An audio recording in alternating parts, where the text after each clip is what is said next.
Hola, ¿qué tal? En este vídeo rápidamente vamos a explicar de forma muy resumida cómo funcionan los flujos, ¿vale? Voy a primero hacer un esquema en papel y después lo vamos a intentar entender. Lo primero, se trata de entender que este es el programa. Bien, entonces nuestro programa va a recibir datos de entrada y van a salir una serie de datos. En Java tenemos básicamente dos tipos de flujos. Esto es lo que se llama flujo.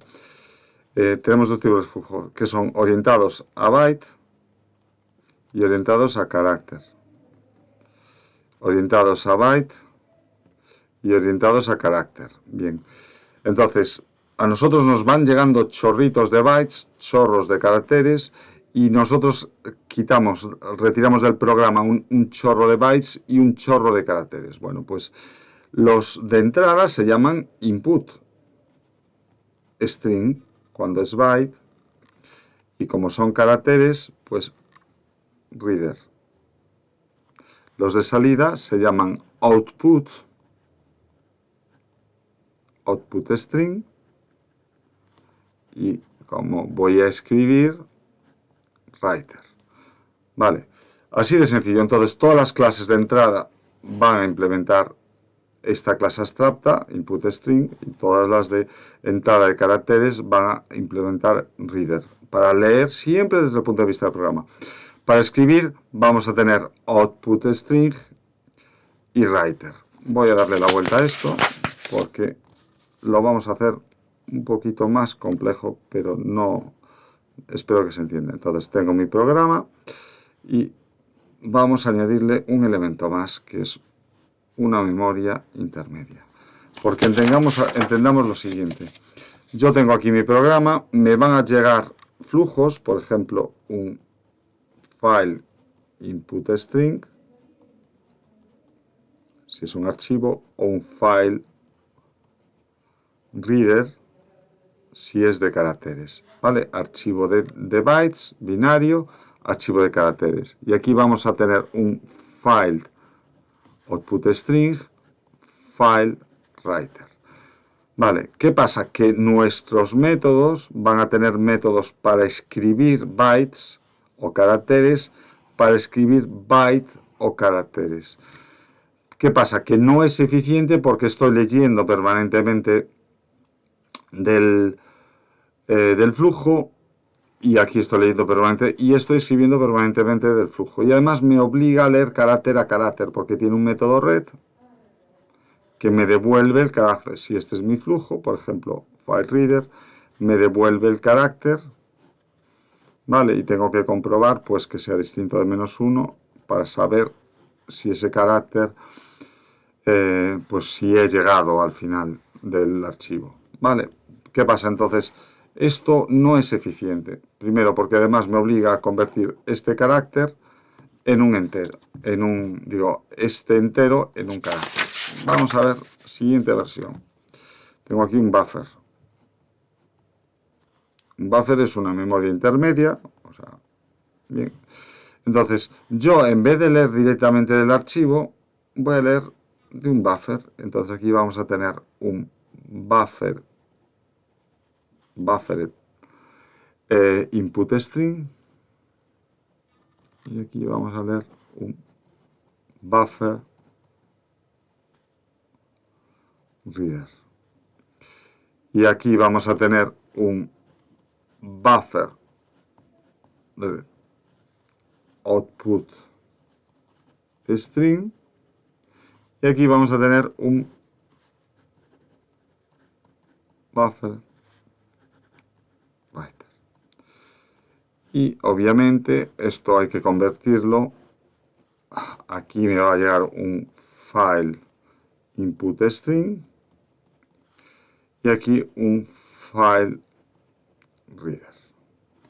Bien, en vez de leer directamente del flujo de archivo, lo que voy a leer es de un buffer. ¿Qué me va a permitir? Me va a permitir leer bloques y escribir bloques. Vale, pues esto es el esquema general. Entonces, ¿qué va a haber? Mi buffer input string va a recoger como parámetro un input string en este caso, de archivo. Voy a hacerlo con archivos, pero es extrapolable a cualquier tipo de flujo. Bien, vamos entonces a ver este ejemplo. En este ejemplo, como podéis comprobar, bueno, aquí tengo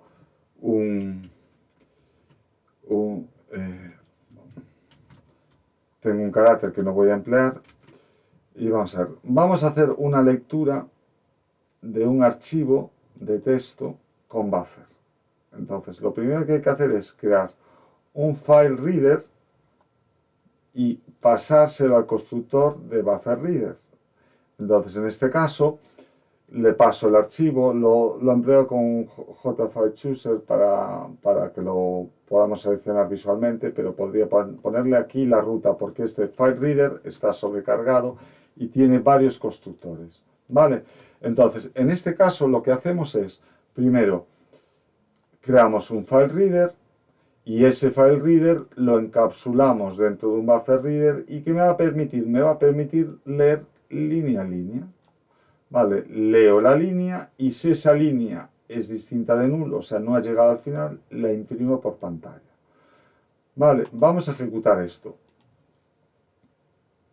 Bien. Me abre esto y lo que voy a hacer es abrir este archivo que tiene un texto chorras. Vale, bueno, no está chorras. Le doy a abrir. ¿Veis? Ya podemos comprar aquí, joder, le digo el directorio. Vale, voy a seleccionar Approve Option. Selecciono y como veis me muestra por consola el contenido de este archivo. Aquí está. Por ejemplo, suponga papá. Vale, entonces lo que estamos haciendo es, primero, creando un flujo de tipo reader, porque voy a leer caracteres. Segundo, encapsularlo en un buffer que me permite leer línea a línea. Lo pongo aquí comentado. ¿Qué pasa si yo leyese directamente del file reader? Tendría que hacerlo carácter a carácter. Aquí está. ¿Vale? Entonces ya digo, ojo con eso. Voy a abrir el archivo ese que está aquí para que veáis. Vale. Es este archivo. Comparador, es este archivo de contenido. Vale. Bien. Ya está. Entonces, bueno, entonces, vamos un poco a estudiar este código, que no tiene mucho misterio en teoría. Bueno, abro una ventana para seleccionar un archivo. Si selecciono OK, cojo ese archivo seleccionado. Si no selecciono OK, pues me sale el programa. Vale, y ahora abro un buffer de lectura con buffer y lo que hago es, primero, creo un flujo para leer ese archivo, pero lo encapsulo en un buffer que me va a permitir leerlo línea a línea. Vale, y fijaos, cada línea, al leerlo línea a línea, no me conserva el salto de línea. Al no conservarme el salto de línea, me obliga a imprimir, por ejemplo, la nueva línea. Vamos a ejecutarlo otra vez. Vale, me abro una ventana. Y ahí está, veis, me muestra el contenido de ese archivo, que es este, tal cual. Comparador, interfaz pública. Si queréis lo podemos ver otra vez. Ahí está. Vale, es el contenido del archivo. Métodos que tiene, pues veréis aquí, vale, pues tiene los métodos de object, pero básicamente de lectura tiene uno para leer carácter a carácter, pero además tiene estos métodos añadidos para leer línea a línea, vale.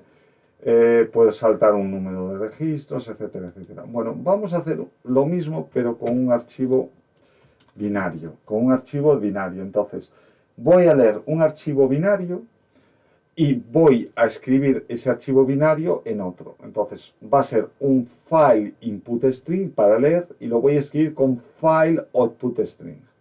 Igual que antes, podría meterlo en un buffer, pero no lo vamos a hacer para ver el formato básico. Vale, en este caso también creo dos archivos de diálogo para ponerle el modo, bueno, este sería soft save dialog, ¿vale? Esto está mal, porque uno lo voy a leer y otro lo voy a guardar. Bien, entonces sería si F2, ahí está, ¿vale? Entonces he hecho copy copy-paste, entonces le digo dónde me lo va a abrir, ¿vale? Cojo un archivo para abrir y le voy a decir cuál va a ser el destino. Bien, entonces abro un flujo para leer del primer archivo y abro un flujo para escribir en el otro archivo, bytes. Entonces esto me devuelve un byte, pero ¿qué pasa? Para comprobar que llega al final del flujo, lo comparo con -1. Y lo que hago es, en el flujo de salida, escribo ese byte. Vale, entonces vamos allá. Voy a ejecutarlo. Y me abre la primera ventana para seleccionar el archivo. Y voy a llamarle a este. Voy a abrir este, dependencias. Y ahora me abre la segunda ventana para save. Y le voy a poner dependencias, copia. Save. Vale, no ha mostrado nada por ventana porque todo ha ido bien. Lo que voy a abrir es el directorio en el que está. Aquí está el original, dependencias, y el dependencias copia. Ha habido un pequeño error, creo, por lo que veo. No, me lo ha hecho bien. Aquí está, este es dependencias copia, me ha copiado tal cual. Me parecía que no, actualizar, ahí está, dependencias y dependencias, sí. Como le había 8 bytes, por eso decía. Vale, entonces he hecho una copia, flujo de entrada. Podría hacerlo con buffer o sin buffer. Bien, entonces esto sería básicamente un resumen rapidito de lo que son flujos. Recordad, flujos de entrada pueden ser de dos tipos, input string o reader, y para escribir output string o writer, perdón. Y dentro de esos puedo leer de un archivo, pero no necesariamente puede ser de un archivo, puedo leer de un objeto, ¿vale? O escribir en un objeto. Tengo aquí un ejemplo. No sé si es este. Sí. Sí. En este caso, por ejemplo, abro un flujo de entrada para leer objetos de un archivo, lo meto en un buffer y lo convierto en un flujo de objeto, porque aquí en este archivo está guardado un objeto, ¿vale? Y como tal, puedo leer el objeto y podría ese objeto convertirlo en el objeto que está guardado, ¿vale? Un último dato que se me ha olvidado, que es estos fluxos con buffer. ¿Ves? Siempre hay que cerrar el buffer, sobre todo cuando voy a escribir. ¿Por qué?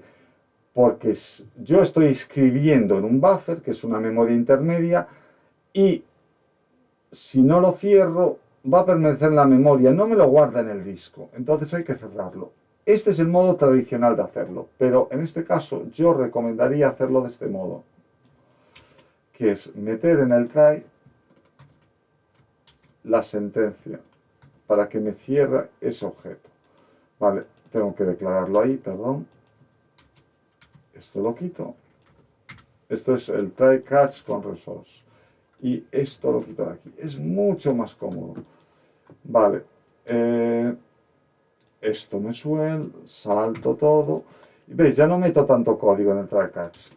Vale, me intenta hacer esto todo igual, pero al meter entre paréntesis, este método BufferReader implementa una interfaz que se llama AutoClose y ya automáticamente al salir del try me va a cerrar ese flujo. Entonces esto sirve tanto para esto como para conexiones a base de datos, etcétera, etcétera. Bueno, espero que os haya ayudado y haberme entendido y haberme hecho explicar. Entonces, si tenéis alguna duda, me preguntáis sin problema. Gracias.